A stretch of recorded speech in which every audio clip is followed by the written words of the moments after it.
হঠাৎ মাহফুজ আলমের শিবির নিয়ে এত প্রশংসা বাণী কারণটা কি? আমি জামাত ইসলাম এবং শিবিরের ভাইদেরকে বলবো, এই মাহফুজ আলম থেকে আপনারা সাবধান থাকবেন।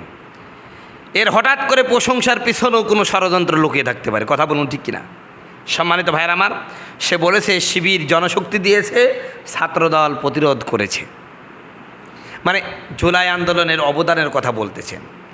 এই মাহফুজ আলম আপনাদের ওই যে চট্টগ্রামের ওই যে কালো করে, যে ওর নাম কি জানো, ওই যে কালো করে ওই ছেলেটার নাম ভুলে গেলাম, ওই ছেলেটা বলেছিলেন যে তাকে তো আন্দোলনের সময় দেখি নাই, অথচ 6 তারিখে দেখলাম যে তিনি মাস্টার মাইন্ড হয়ে গেলেন।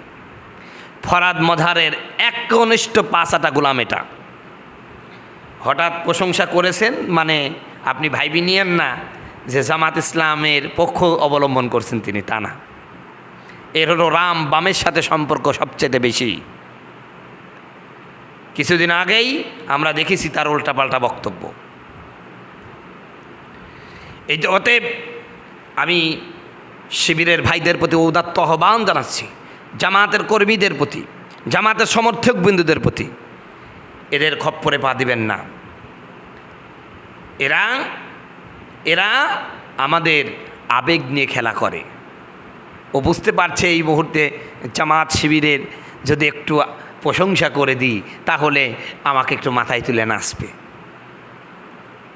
তার চরিত্র আমাদের কাছে স্পষ্ট হয়ে গেছে না? কিছুদিন আগেই জামাত শিবির নিয়ে, ইসলামী সমমনা দলগুলো নিয়ে সে কী বক্তব্য দিয়েছে আপনারা দেখেছেন।